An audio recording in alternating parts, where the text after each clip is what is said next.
আজকে আমাদের নেতৃবৃন্দের বক্তব্যে পরিষ্কার, এই জুলাই গণহত্যায় জড়িত বিদেশে পলাতক মাস্টারমাইন্ড শেখ হাসিনা সহ সকলকে আইনের আওতায় এনে বিচারের মুখোমুখি করা এবং গণহত্যার সাথে জড়িত আওয়ামী লীগ ও তার দোসরদের রাজনীতি নিষিদ্ধ করা। আমাদের 2 নম্বর দাবি হচ্ছে জুলাই আগস্টের বৈষম্য বিরোধী ছাত্র আন্দোলন সহ বিগত 16 বছরের গণতান্ত্রিক লড়াই সংগ্রামে আহত এবং নিহতদের সঠিক তালিকা তৈরি করে ক্ষতিপূরণ এবং আহতদের যথাযথ চিকিৎসা নিশ্চিত করা। আমাদের 3 নম্বর দাবি হচ্ছে গণ অভ্যুত্থানের আকাঙ্ক্ষায় রাষ্ট্র সংস্কার ও নতুন বাংলাদেশ বিনির্মাণে জাতীয় ঐক্যমতের ভিত্তিতে কার্যকর সংস্কার নিশ্চিত করা এবং অনতিবিলম্বে দেশে স্থিতিশীলতা ফিরিয়ে এনে এই গণহত্যার বিচার সহ সামগ্রিক জন আকাঙ্ক্ষা পূরণে আমরা মনে করছি এই উপদেষ্টা পরিষদ ব্যর্থ হচ্ছে। এই উপদেষ্টা পরিষদের পুনর্গঠন। আমাদের 4 নম্বর দাবি হচ্ছে বিগত 16 বছরে ফ্যাসিবাদের আমলে উন্নয়নের নামে দুর্নীতি, লুটপাট, অর্থ পাচার, রাজনৈতিক দুর্বৃত্তায়নের সাথে জড়িত ছিল যারা, তাদের বিচার নিশ্চিত করা এবং তাদের সম্পদ বাজেয়াপ্ত করা। আমাদের 5 নম্বর দাবি হচ্ছে বিগত 16 বছরে ফ্যাসিস্ট হাসিনার রেজিমে যারা গুম, খুন, বিচার বহির্ভূত হত্যা সহ 2014, 18 এবং 24-এর ভুয়া নির্বাচনের আয়োজনের সাথে জড়িত ছিল তাদেরকে আইনের আওতায় নিয়ে আসা। আমরা খুব আশ্চর্যভাবে লক্ষ্য করেছি গণ অভ্যুত্থান পরবর্তী বিপ্লবী সরকার নিয়ে জনগণের আকাঙ্ক্ষা থাকলেও এই সরকারের মন্থর গতি, এই সরকারের সিদ্ধান্তহীনতা এবং একটা সিন্ডিকেটের সরকার গঠিত হয়ে জন আকাঙ্ক্ষা পূরণে তারা ব্যর্থতার পরিচয় দিচ্ছে, যার ফলে আজকে এই বিপ্লবের 6 মাস পরে ছাত্র কিংবা জনতা কাউকে যাওয়া লাগে এই গণ অভ্যুত্থানকারীদের আস্তানা গুড়িয়ে দিতে, কাউকে রাজপথে নামা লাগে তাদেরকে গ্রেপ্তারের দাবিতে, কাউকে রাজপথে নামা লাগে তাদের নিষিদ্ধের দাবিতে। আমরা তো বন্দুকের নলের সামনে, কামানের সামনে নিজেদের জীবন সঁপে দিয়ে লড়াই সংগ্রাম করে এই সরকার গঠিত করেছি, এই সরকার প্রতিষ্ঠা করেছি। তারপরেও কেন আমাদের এই দুর্বৃত্তদের বিচারের দাবিতে রাজপথে নামা লাগবে, আমাদের কেন মিছিল করা লাগবে? তাই আমরা মনে করি অনতিবিলম্বে জন আকাঙ্ক্ষার রাষ্ট্র বিনির্মাণে কার্যকর রাষ্ট্র সংস্কারের জন্য গণ অভ্যুত্থানের প্রকৃত অংশীজনদেরকে নিয়ে উপদেষ্টা পরিষদ পুনর্গঠন করা প্রয়োজন। আমাদের নেতৃবৃন্দ বলেছে গত 6 মাস ধরে স্থানীয় সরকারে জনপ্রতিনিধি নাই। স্থানীয় সরকার কি গুরুত্বপূর্ণ আপনারা জানেন? উপজেলার চেয়ারম্যান, জেলা পরিষদের চেয়ারম্যান, পৌরসভা, সিটি কর্পোরেশনের মেয়রদেরকে অপসারণ করা হয়েছে। 6 মাসে এখন পর্যন্ত এই আমি বলবো অবশ্যই অদক্ষ এবং তারা তাদের কাজে ব্যর্থতার পরিচয় দিয়েছেন। এখন পর্যন্ত স্থানীয় সরকার বিষয়ে কোনো সিদ্ধান্ত নিতে পারে নাই। 6 মাসে স্থানীয় সরকার ছাড়া একটা সরকার কিভাবে চলবে, কিভাবে শক্তিশালীভাবে কাজ করবে? জনসেবা নিশ্চিত করতে স্থানীয় সরকারই হচ্ছে উন্নয়নের মূল কেন্দ্রবিন্দু। সেখানে এখন পর্যন্ত স্থানীয় সরকার নিয়ে সরকার সিদ্ধান্তে পৌঁছাতে পারে না, একটা অদক্ষ সরকার। তাহলে এই সরকার, স্থানীয় এই পৌরসভা, সিটি কর্পোরেশন চলবে কিভাবে? জনগণ সেবা পেতে ভোগান্তি হচ্ছে। আমরা দেখতে পাচ্ছি কোথাও আমলা, কোথাও বিশেষ ব্যক্তি বিবেচনায় বিভিন্ন জায়গায় নিয়োগ দেওয়া হচ্ছে। শুনতেছি উপজেলা পৌরসভায় প্রত্যেক জায়গায় নাকি এরকম বিশিষ্ট ব্যক্তি ক্রাইটেরিয়ায় নিয়োগ দেওয়া হবে। বিশিষ্ট ব্যক্তি ক্রাইটেরিয়ায় নিয়োগটা যে দেবেন, বিশিষ্ট ব্যক্তিটা সিলেক্ট করবে কে? কোন অথরিটি? এই সমস্ত ভাওতাবাজি চলবে না। পরিষ্কার ভাবে আমরা বলছি, আগামী 2-3 মাসের মধ্যে স্থানীয় নির্বাচন দিয়ে দেন এবং এই যে জেলা পরিষদ, উপজেলা পরিষদের চেয়ারম্যানদেরকে সরানো হয়েছে, পৌরসভা সিটি কর্পোরেশনের মেয়রদেরকে সরানো হয়েছে, অথচ ইউনিয়ন পরিষদের চেয়ারম্যানদেরকে আবার রেখে দিয়েছেন। এখন আবার এই যে আমাদের গণ অভ্যুত্থানের আমরা যারা অংশীজন, যারা চেতনার কথা বলি, বিপ্লবী দাবি করি, তারা অনেকে কিন্তু দল ভারী করতে এই সমস্ত চেয়ারম্যান মেয়র তাদেরকে কিন্তু শেল্টার দিচ্ছে। এই অপারেশন ডেভিল হান্ট কিংবা এই যে বিভিন্ন ভাবে যারা গ্রেপ্তার হচ্ছে, খোঁজ নিয়ে দেখেন থানায় কারা ছাড়াতে যাচ্ছে, এমনকি এদের মামলাগুলো জামিনের জন্য কোর্টে কারা দাঁড়াচ্ছে। আন্দোলন সংগ্রাম করেছি, জীবন দিয়ে রক্ত ঝরিয়েছি, জেল খেটেছি, বিপ্লবের পরে নানান সুবিধাবাদী সুবিধাভোগী বিপ্লবী তৈরি হয়েছে। কেউ কোর্টে ব্যবসা করছে, কেউ থানায় ব্যবসা করছে, কেউ ইউনো অফিসে ব্যবসা করছে, কেউ ডিসি অফিসে ব্যবসা করছে।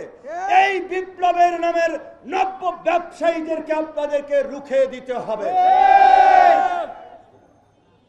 এই দেশের একমাত্র রাজনৈতিক দল গণ অধিকার পরিষদ, যারা কোনো সরকারি সুবিধা, গোয়েন্দা সংস্থার প্রেসক্রিপশন, বিদেশি মিশনের পরামর্শে তৈরি হয় নাই, জনগণের চাহিদা অনুযায়ী, জনগণের আকাঙ্ক্ষা অনুযায়ী রাজপথে ধারাবাহিকভাবে গত 7-8 বছরের আন্দোলন সংগ্রামে মধ্য দিয়ে এই গণ অধিকার পরিষদ গড়ে উঠেছে।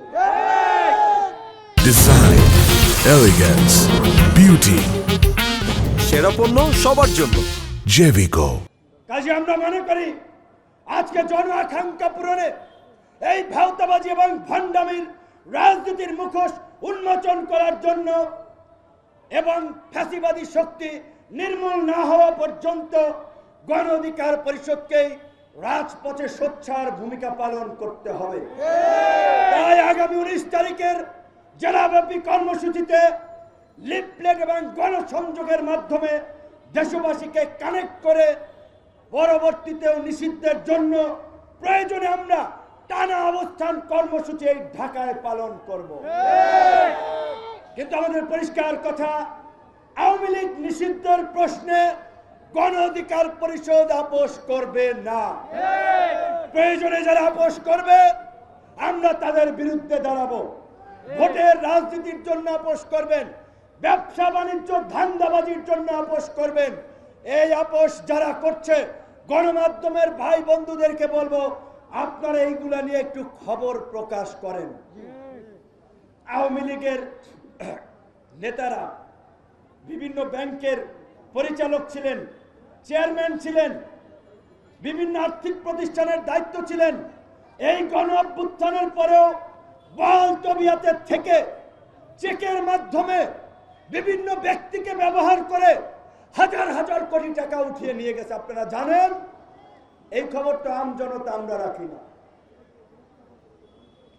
টাকা তারা উঠিয়ে নিয়ে গেছেন, অন্যদেরকে কমিশন দিয়েছেন। এই কমিশন বিভিন্ন স্তরে ভাগ বটরা হয়েছে। কাজেই আওয়ামী লীগকে নিষিদ্ধের নামে কোনো আইওসমূলক পদক্ষেপে আমাদের সমর্থন দেওয়া যাবে না।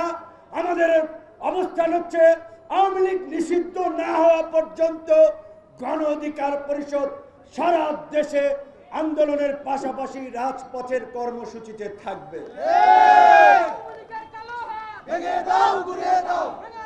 এবং আমরা একটা কথা বারবার মনে করিয়ে দিতে চাই, এই জাতি বড় দুর্ভাগা, এই জাতি বড় অভাগা। এই জাতির কৃষক, শ্রমিক, মেহনতি মানুষেরা, এই জাতির বীর সন্তানেরা ইতিহাসের দেশের সংকটে বারবার বুক চিতিয়ে লড়াই করেছে, জীবন দিয়েছে, কিন্তু পরিবর্তনের সুফল ভোগ করেছে গুটি কয়েক উঁচু তলার লোকেরা। এই বিপ্লবের পরেও তাই হতে যাচ্ছে।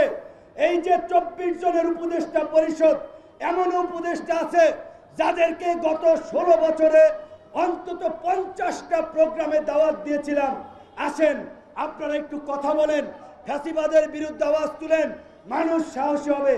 তারা কিন্তু সিস্টেম করে চলেছে, একটা কর্মসূচিতেও আসে নাই। এমনকি তাদের মধ্যে অনেকে আওয়ামী লীগের ব্যবসায়ী থেকে শুরু করে প্রশাসনে থাকা এই ফাঁসিবাদের দোসরদেরকে শেল্টার দিচ্ছে। তাই আমরা বলছি এই উপদেষ্টা পরিষদ অবশ্যই পুনর্গঠন করতে হবে।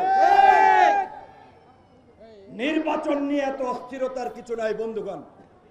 নির্বাচন করবেন, প্রস্তুতি নেন, মাঠে থাকেন, সংগঠন করেন, কিন্তু পৃথিবীর ইতিহাসে